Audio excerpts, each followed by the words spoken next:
सुख समृद्ध विज्ञान चैनल के सुधी दर्शकों को सादर अभिनंदन। प्रिय दर्शकों, मैंने एक वीडियो बनाया था जिसमें मैंने संख्या कायम करने की बात बताई थी। कमेंट आया था, अब कमेंट नहीं मिलेगा क्योंकि उसको रिमूव कर दिया। तो वो कमेंट था कि आप किताबों में पढ़ करके या सुनी सुनाई बातों पर विश्वास करके आप यूट्यूब पर बोलते हो। तो आप लोग मुझे ये बताइए कि पुस्तकें तो ज्ञान का भंडार होती हैं। संसार में ज्ञान दो ही तरीके से आता है, या तो आप पुस्तक को पढ़ें या फिर आप किसी का लेक्चर सुनिए। कॉलेजों में जो लेक्चर दिया जाता है गुरुजनों के द्वारा, वह उनके जीवन का प्रमाणित ज्ञान होता है। वो लेक्चर देते हैं, आप उसको सुनते हैं, फिर आप परीक्षा को पास करते हैं। या कोई आध्यात्मिक गुरु या कीमिया का गुरु कोई होता है तो वो उपदेश करता है। वो बात एक ही है, जैसे कॉलेज में पढ़ाया जाता है वैसे। अब केवल किताबी विद्या से पूर्ण ज्ञान नहीं होता। अगर ऐसा होता तो केवल किताब पढ़ करके ही आप परीक्षाओं को पास कर चुके होते हैं, लेकिन आपको ट्यूशन लगाना पड़ता है, कॉलेज जाना पड़ता है, मेहनत करनी पड़ती है। तो ज्ञान तो इन्हीं दो तरीकों से आता है। किसी और तरीके से आता हो तो आप मुझे बताएं। खैर, तो अब कमेंट करने वाले बहुत सारे लोग हो जाएंगे। कुछ लोग लाइक भी कर देते हैं, है ना। कुछ लोग कुछ कमेंट भी कर देंगे। हो सकता है कि कोई शेयर भी कर देता हो, लेकिन इससे कुछ नहीं होता। हालांकि लाइक करना आपका मुझे अच्छा लगता है, पता चलता है कि कितने लोगों ने इसको पसंद किया है। पर जब आप करोगे तभी आपको पता चलेगा कि वो चीज़ सही है कि गलत है। हालांकि कीमिया के प्रयोग इतने गोपनीय होते हैं कि मैं उनको यूट्यूब पर देता नहीं हूँ, पर कुछ एक प्रयोग मैं दे भी देता हूँ कि आप लोगों को उसका ज्ञान हो। और मेरा चैलेंज है इस बात का कि कोई उन प्रयोगों को गलत सिद्ध कर दे। कोई भी जो मैंने आज तक बताए हैं, कोई भी प्रयोग गलत अगर हुआ हो तो मुझे बताएं। एक चित्रकूट के सज्जन हैं, हालांकि वो मुझे गुरु कहते हैं, लेकिन अभी तक उन्होंने मुझसे दीक्षा नहीं ली है। इसके बावजूद वो मुझसे बात करते हैं और जो भी मैं बताता हूँ वो कभी कभी बिना पूछे भी कर डालते हैं। उन्होंने मुझे बताया कि मैंने तो संख्या को कायम कर लिया है। संख्या को जब मैं बर्नर से गलाता हूँ तो गल जाती है, बहने लगती है। अब वो संख्या उड़ती नहीं है। तो जिसने किया उसको मिला। कुछ लोग कमेंट करके रह गए, कुछ लोग केवल लाइक करके रह गए, कुछ लोग केवल शेयर करके ही रह गए। अगर आपने इस चैनल को सब्सक्राइब किया है, इस चैनल को देखते हैं, या धोखे से भी आप इस वीडियो को देख रहे हैं, तो भी मेरा चैलेंज है कि आप मुझे गलत साबित नहीं कर पाएंगे। जो भी प्रयोग मैं कभी कभार बता देता हूँ, कभी भी गलत साबित नहीं कर पाएंगे। आप भी उस प्रयोग को करिए। कीमिया वाला वो देखिए, संख्या कायम वाला वीडियो देखिए आप। ये बात अलग है कि मैं, क्योंकि टेक्निकल रूप से जो ये कंप्यूटरिंग है, इसमें ज़्यादा मेरा अच्छा वो नहीं है तो मैं अच्छा थंबनेल नहीं बना पाता हूँ, और भी कई चीज़ें हैं, डिस्क्रिप्शन, टैग वगैरह, टाइटल, वो मैं बहुत अच्छे तरीके से नहीं लिख पाता हूँ। पर जो मैं बताता हूँ वो चाहे योग के बारे में बताता हूँ, चाहे मैं आयुर्वेद का बताता हूँ, चाहे मैं कोई भी पौराणिक धार्मिक बात मैंने बताई हो या कीमिया के संबंध में बताई हो, कोई गलत नहीं बताया। चैलेंज है मेरा। तो आप उसको करिए, आपकी जो संख्या है वो कायम हो जाएगी।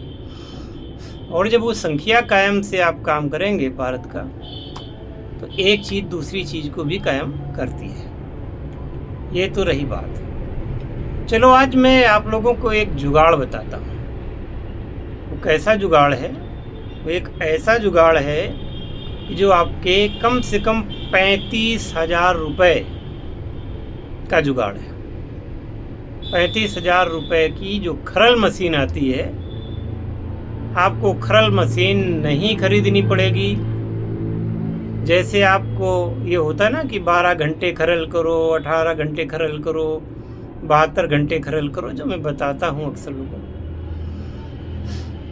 अब 18 घंटे तक या 12 घंटे तक कौन व्यक्ति खरल हाथ से चलाएगा?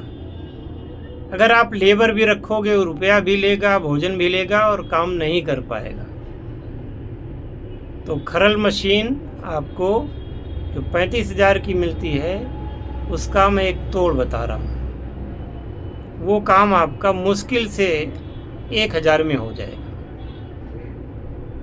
और यदि आपके घर में कोई पुराना पंखा है, सीलिंग फैन है, या किसी प्रकार का जो बहुत धीमे धीमे चलता हो, यानी जिसकी मोटर इतनी ख़राब हो गई हो कि जो बहुत धीमे धीमे चलता हो, और अगर धीमे न चलता हो तो रेगुलेटर से उसको धीमा किया जा सकता है।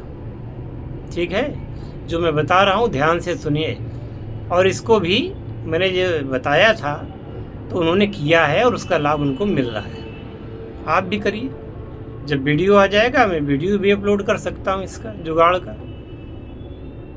हम लोग भारतीय हैं, हम लोग जुगाड़ी होते हैं। किसी भी कठिन काम को बड़ी सरलता से करने का जुगाड़ हमको आता है।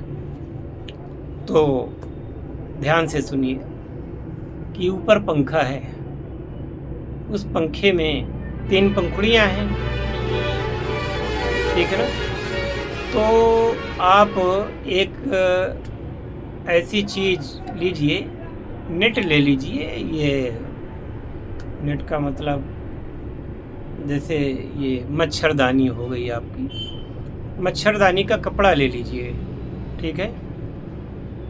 उस कपड़े में एक बोतल को इस टाइप से बांधिए। बोतल ऐसी हो जिसमें कि प्लास्टिक का ढक्कन लगता हो या कांच का लगता हो। तो आप, जब मैं कहता हूँ खरल करने की बात, कि आपको ये पारे को अमुक ये एसिड के साथ में, नींबू के रस में या टाइट्रिक एसिड के साथ में या साइट्रिक एसिड के साथ में आपको उसको खरल करना है 72 घंटे। मैं 72 घंटे से कम पारा खरल नहीं करवाता हूँ। तो यहीं पर व्यक्ति निढाल हो जाता है कि 72 घंटे कैसे करेंगे। तो एक आप लेंगे प्लास्टिक की जो आती है ना मच्छरदानी, कोई घर में ख़राब पुरानी पड़ी होगी उसको ले लें, फटी पुरानी चलेगी, उसको ले लें। उससे आधा या 1 मीटर काट लें और उसकी एक थैली बनाएं।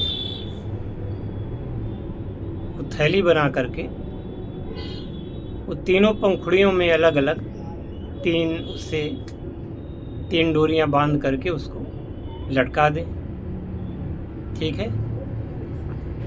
और वो पंखा कोशिश ये करें कि उतनी ऊपर छत पे ना हो, ऐसा एडजस्ट कर लें कि जितना मेज होता है उस मेज के बराबर ऐसे लगा करके। अब आपको ये जुगाड़ तो करनी पड़ेगी। पंखे को किसी पुरानी मेज में या किसी ऐसी चीज़ में आप सेट करेंगे और एकांत में ये काम होगा आपका। जिस घर में, जिस कमरे में सब लोग रहते हैं उसमें मत करिएगा। अब इसमें वो शीशी में आप पारा डालेंगे, पारा डाल के उसमें साइट्रिक एसिड डालेंगे। साइट्रिक एसिड को पहले से आप पानी में घोल लीजिए तो ठीक रहेगा, या नींबू नमक डालेंगे, जो भी इंग्रेडिएंट्स आप डालते हैं उसके साथ में डाल दीजिए, पारा डाल दीजिए। अब उसमें जो शीशी है उसका ढक्कन इतना होना चाहिए कि जो बच्चे कंचे खेलते हैं ना, कंचे कांच के बच्चे जो खेलते हैं, वो 3-4 कंचे उसके भीतर डाल दीजिए, ठीक है। इसके बाद में उस पंखे को आप ये ढक्कन के बीच में और उसमें थोड़ी रुई लगा दीजिए, और ध्यान रहे कि वो इस प्रकार की थैली होनी चाहिए कि आपकी जो शीशी है वो शीशी लुढ़के नहीं, सीधी रहे। ऐसी जुगाड़ आपको करनी है। या शीशी के गले में भी एक बढ़िया सा वो प्लास्टिक का धागा वगैरह बांध करके और पंखे में ऊपर इस टाइप से कर दीजिए कि शीशी सीधी रहे, वो शीशी टेढ़ी ना हो या गिरे नहीं।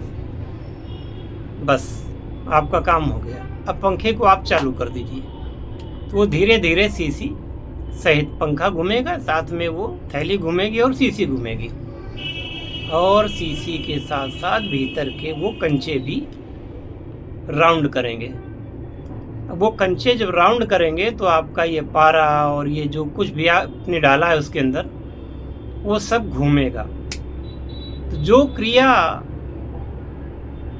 वॉशिंग मशीन के अंदर होती है कपड़ों की, उसी प्रकार से रोटेट करके, खैर वॉशिंग मशीन में तो वो एक ही तरफ रोटेट होता है, दोनों तरफ को होता है, लेकिन इसमें एक तरफ को होता है।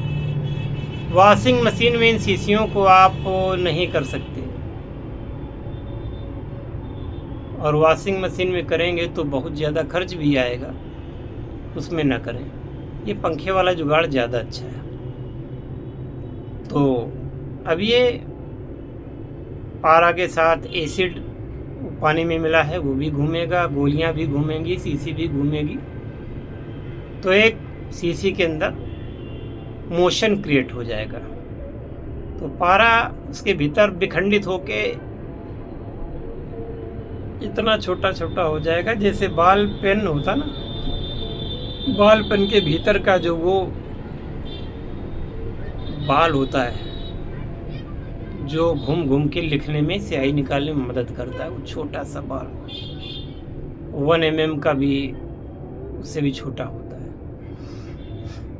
मैं आपको दिखाना चाहूँ, दिखाता हूँ।